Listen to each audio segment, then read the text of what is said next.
Olá, amadas e amados, sejam todos muito bem-vindos ao nosso novo bloco. Vamos tratar agora dos segurados. Lembrando que existem os segurados que são obrigatórios, cuja filiação é automática e eles se tornam segurados no momento que começam a exercer a atividade laborativa remunerada. Essa é a ideia. Quem são os segurados obrigatórios? Vem aqui comigo.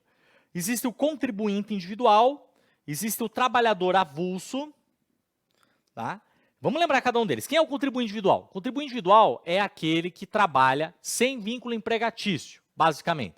Ou ele trabalha por conta própria, que é o autônomo, feirante, caminhoneiro, né, os autônomos em geral, ou eles prestam serviço a uma empresa sem vínculo empregatício, que é, por exemplo, as pessoas eleitas para empresas privadas, como síndico, como diretores de sociedades anônimas, etc., né? Diretores de cooperativas, por exemplo. Também tem aquele que trabalha de natureza eventual, né? Ou seja, não trabalha para uma empresa, mas não exerce a atividade fim daquela empresa, né? As atividades normais daquela empresa, que se fosse atividade normal caracterizaria como empregado, mas é um contribuinte individual. Então, é basicamente esses dois tipos. Contribuinte individual é isso, né?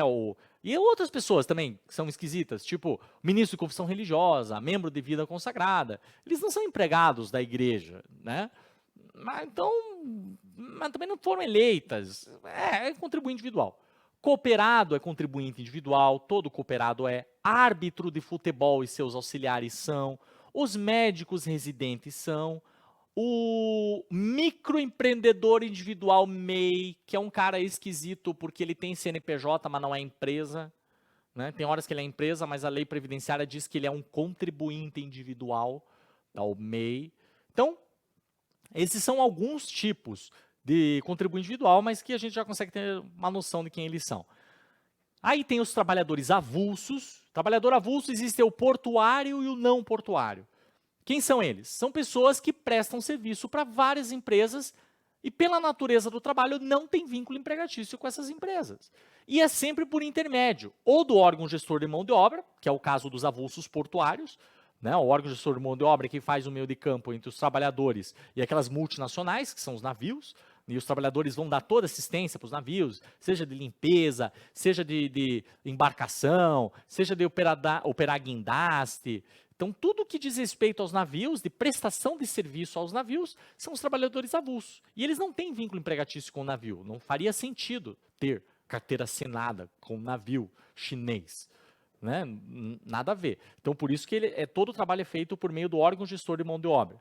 E existem os não portuários, que são os avulsos que trabalham em outras regiões, normalmente no interior, né? Onde tem muito indústria de sal, de café, e o trabalho deles muitas vezes chega aqueles caminhões de soja, né, descarrega tudo ali perto de uma ferrovia, e o trabalho deles é ensacar a soja, por exemplo. Eles ensacam para daí botar lá no container do navio. É isso. Então eles não estão prestando serviço, eles prestam serviço para várias empresas, mas não forma vínculo empregatício com nenhumas. Eles trabalham assim por período curto. Eles até chamam de pegada, né? Trabalha por pegada. E no caso desses avulsos não portuários, quem faz o meio de campo entre eles e as empresas são os sindicatos, tá? O sindicato da própria categoria é quem faz esse meio de campo. E lógico, tanto o sindicato quanto o órgão de gestor de mão de obra aqui, eles são equiparados à empresa e têm todas as responsabilidades de empresa, como reter a contribuição, fazer o recolhimento, pagar os salários, declarar por meio da GFIP do E-Social, né?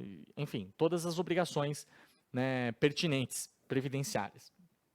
O próximo segurado nosso aqui é o doméstico, o empregado doméstico. Gente, empregado doméstico é aquele que trabalha para uma pessoa física ou família sem finalidade lucrativa. Se na questão aparecer que o empregador tem finalidade lucrativa, que não é um ambiente residencial, não é o doméstico.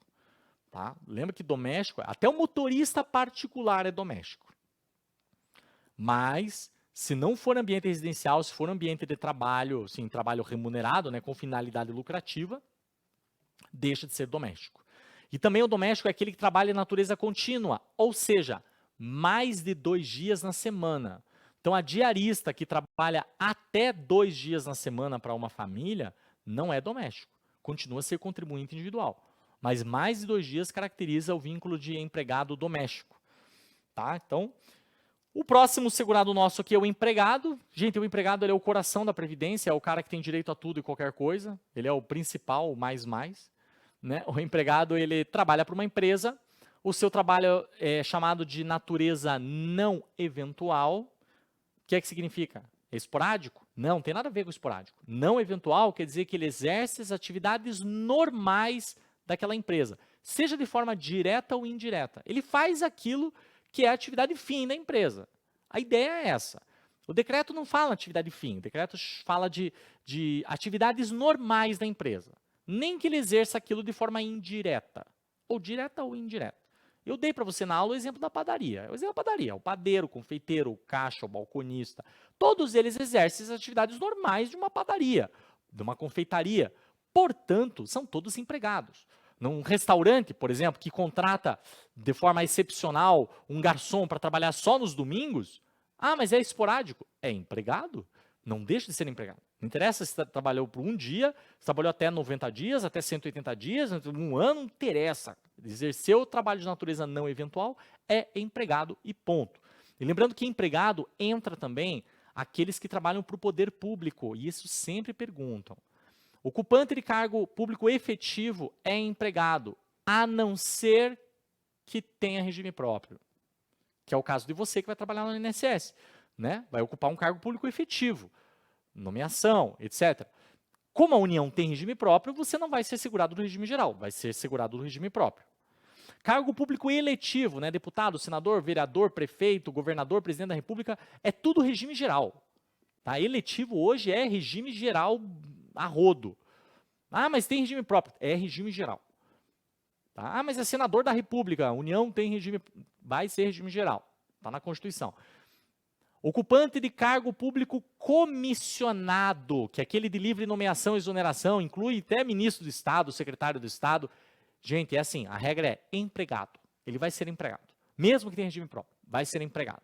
Presidente do INSS, ministro da Previdência Social, diretor da Polícia Federal, são cargos comissionados, é empregado.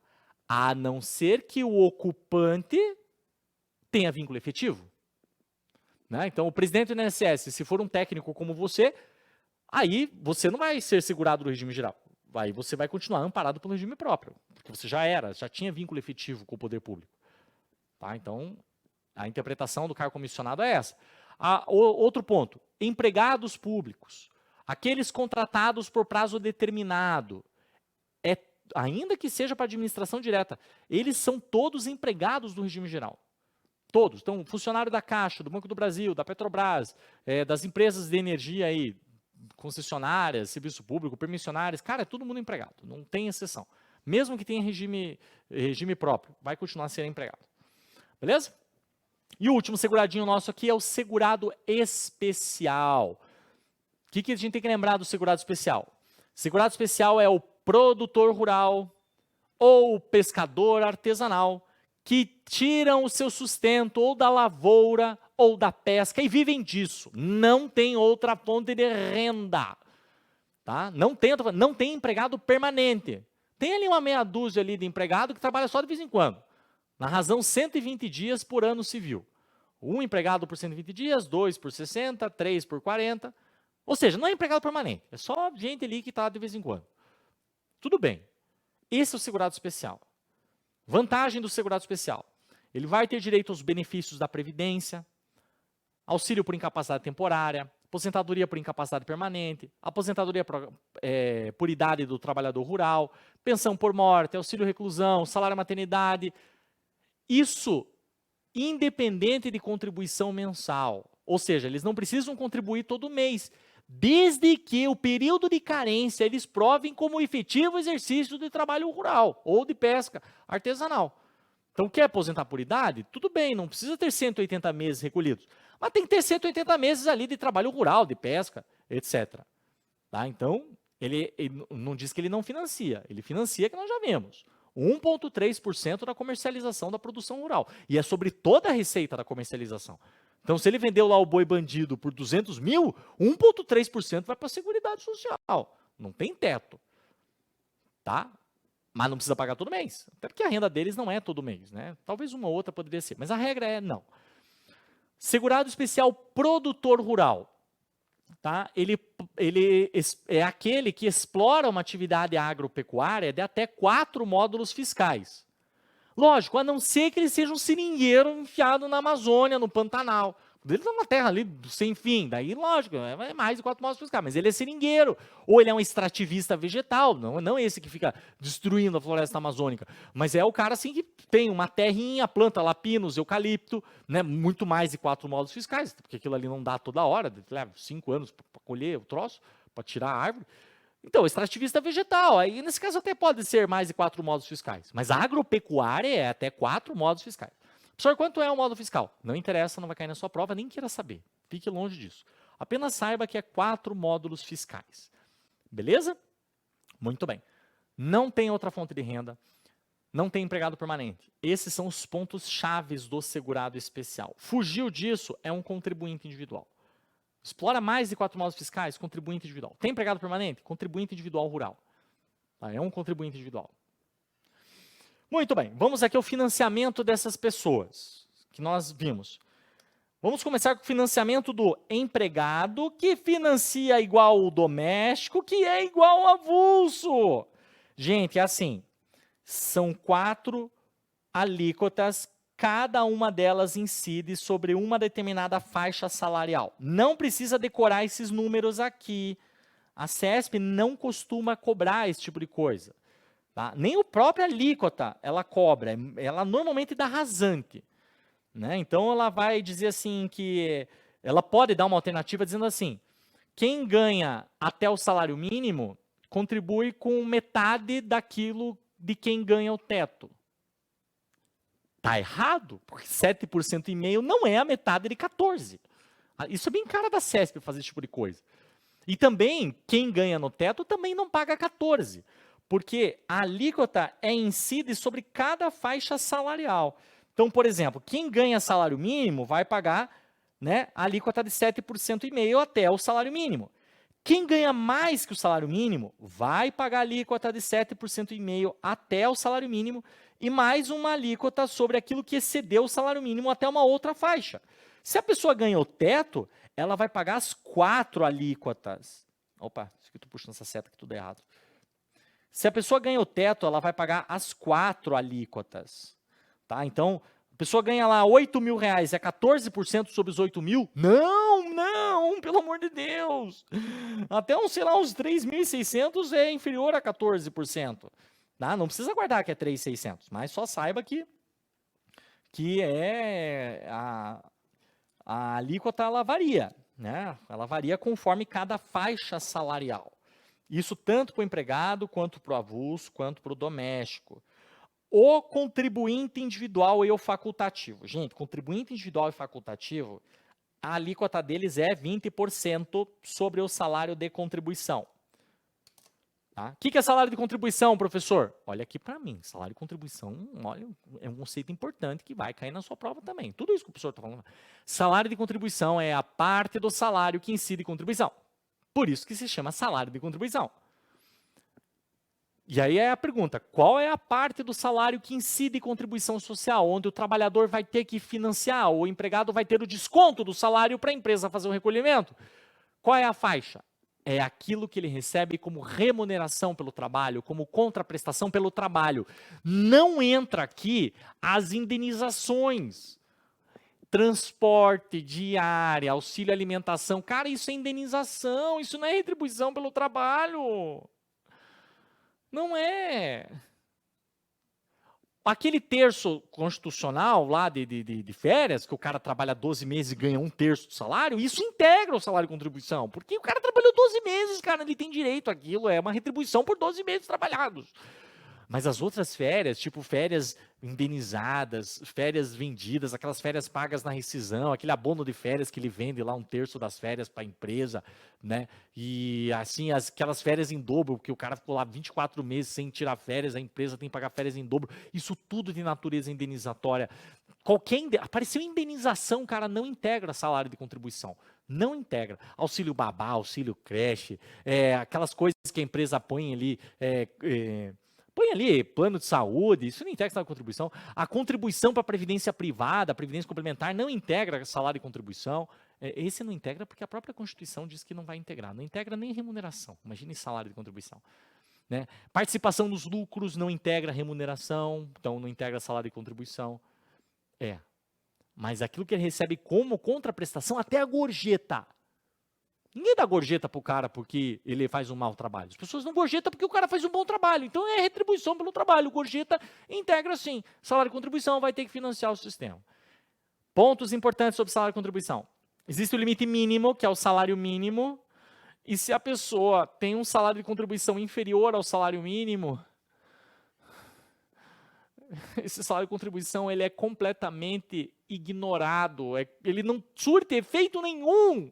Nem conta para carência, não conta para cálculo de benefício, não conta para manutenção da qualidade segurada, nada, porque não pode, é proibido ser inferior ao salário mínimo.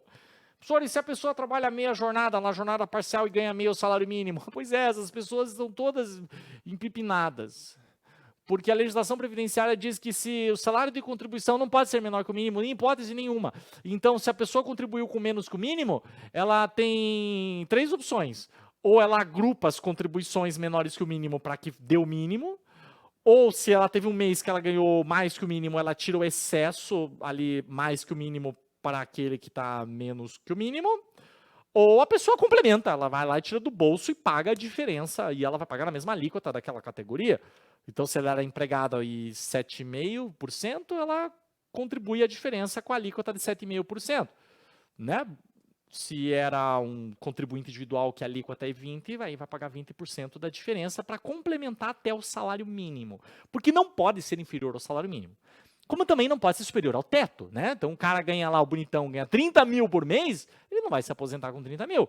Então ele vai pagar, né, as 4 faixas, as 4 alíquotas, ele paga as 4, 7,5, 9, 12, 14, né? Até o teto. Depois disso ele não paga mais. É assim que funciona o financiamento, tá bom? No caso do contribuinte individual e do facultativo, a alíquota é 20%, tá? É isso aí. Pagamento dia 15 do mês subsequente, dia inútil, ou seja, dia que o banco não funciona, prorroga.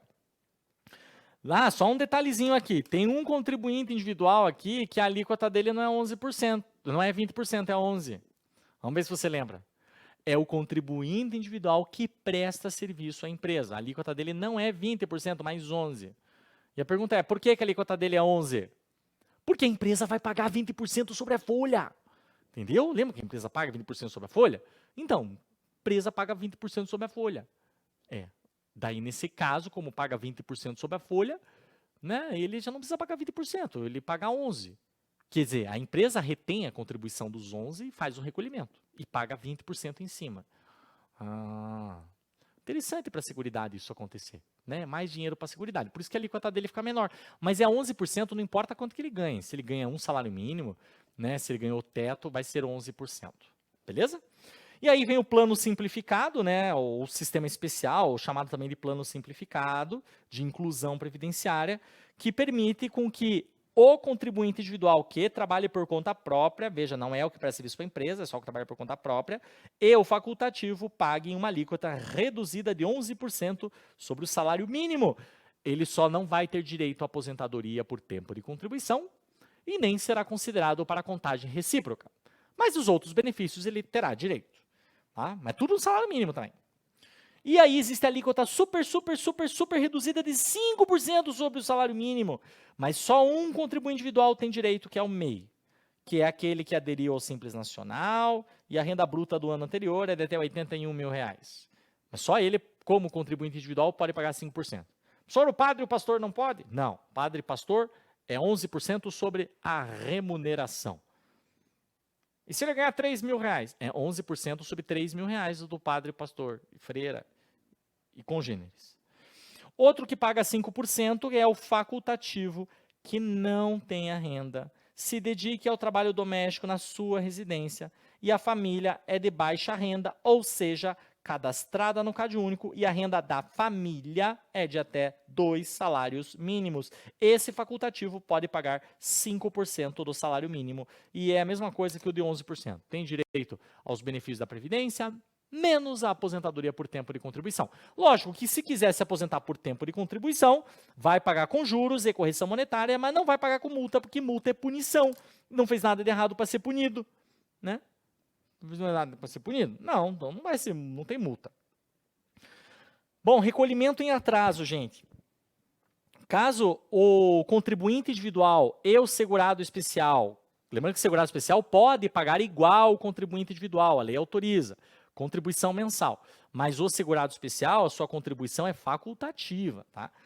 Caso eles queiram pagar em atraso, tá? A alíquota continua 20%, incidente sobre o salário de contribuição, mas vai ter correção monetária pelo INPC, vai ter juro de 1% no mês de vencimento, 1% no mês do pagamento e a taxa Selic nos meses intermediários. E uma multa, gente, que varia. A multa, gente, é assim. Ela começa com 8% se pagar no primeiro mês, 14% no mês subsequente e vai para 20%. E aí fica os 20%. Vai ficar. Quanto tempo? Até a Receita Federal se mexer.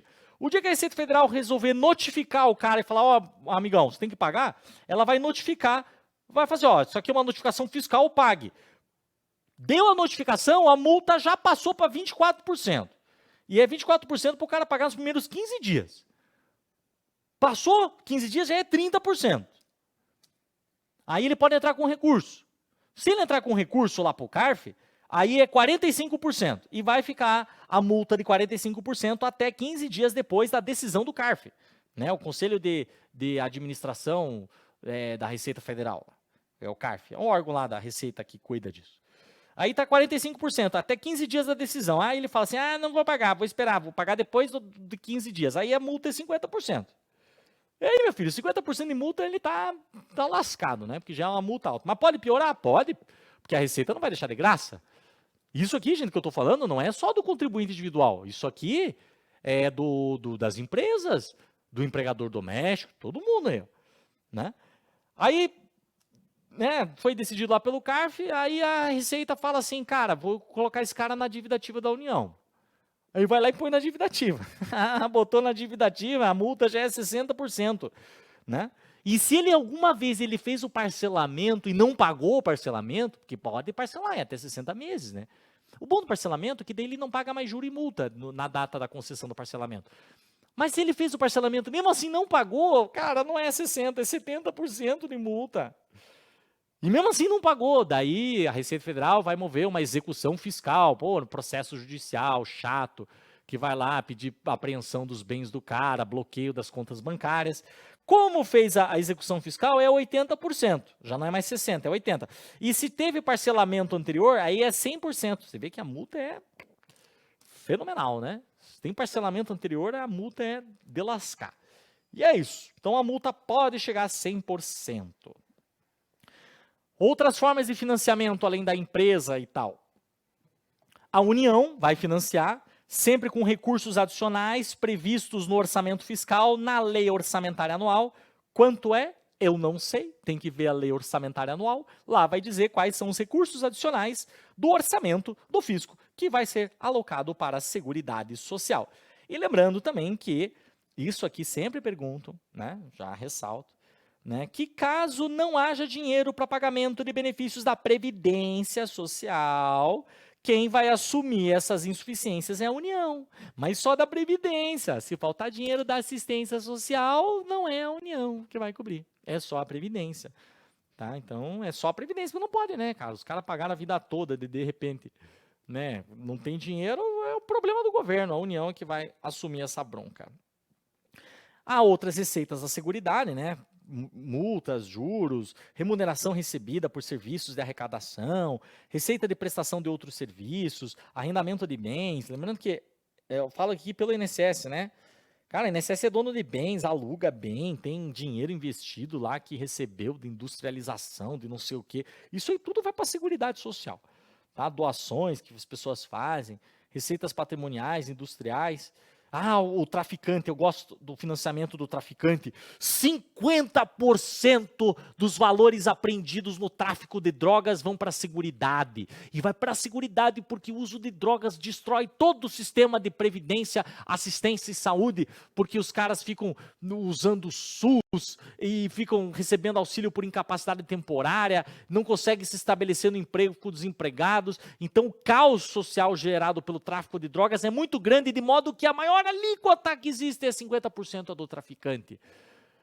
Quer dizer, não é uma alíquota do traficante, né? É uma forma de 50% daquilo que é apreendido pelo tráfico de drogas vai para a Seguridade Social.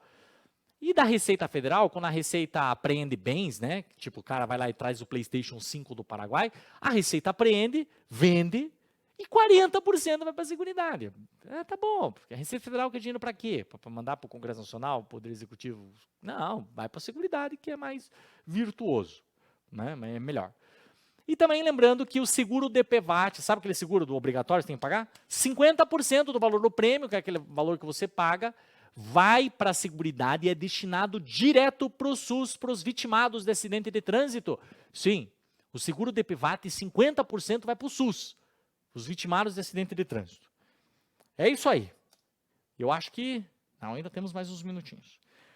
Sim, qualidade desse segurado. Esse é um ponto importante aqui. Ó. Manutenção e perda da qualidade desse segurado. Segurado é o trabalhador, é aquele que a lei diz que é segurado. Qualidade de segurado é o trabalhador que contribui. Ele tem direitos de segurado. Ele pode exigir coisas porque ele tem a qualidade de segurado. Muito bem. E aí vem o seguinte, enquanto o cara contribui, ele tem qualidade de segurado. E quando ele para de contribuir? Então, a lei vai dizer que quando ele para de contribuir, ele ainda vai manter a qualidade de segurado. Quais são as hipóteses? Que ele não contribui e mesmo assim tem os direitos de segurado. Aquele que recebe benefício previdenciário, menos o auxílio acidente, porque o auxílio acidente é uma indenização. Mas se o cara é aposentado, recebe auxílio por incapacidade, recebe qualquer benefício previdenciário devido a segurado, ele vai manter a qualidade de segurado. Justo, né? Porque ele recebe como segurado. Menos o auxílio acidente. Né? Então, e se ele parar de contribuir? Aí, vem aqui comigo. Olha aqui, ó. Quando um segurado obrigatório, para de contribuir, qualquer um dos 5 obrigatórios, ele vai manter o que se chama de período de graça ou período de manutenção da qualidade de segurado por 12 meses, quando para de contribuir. Tá? Parou de contribuir, mantém a qualidade de segurado por 12 meses. Se o segurado recebia um benefício por incapacidade, ou seja, auxílio por incapacidade temporária, aposentadoria por incapacidade permanente, ele vai manter a qualidade de segurado por 12 meses quando cessa o benefício por incapacidade. Ah, professor, e se cessar a aposentadoria dele? Bom, nenhuma aposentadoria em regra é para cessar, mas se cessou, não mantém a qualidade de segurado. Mas a CESP não vai perguntar isso, a CESP vai perguntar do benefício por incapacidade. Terminou, mantém a qualidade por 12 meses. Segregado compulsoriamente, era segurado que foi lá, uma doença rara, não sei o que, altamente contagiosa, coloca o cara, confinam ele num hospital. Segregado compulsoriamente, assim que terminar a segregação, mantém a qualidade por 12 meses.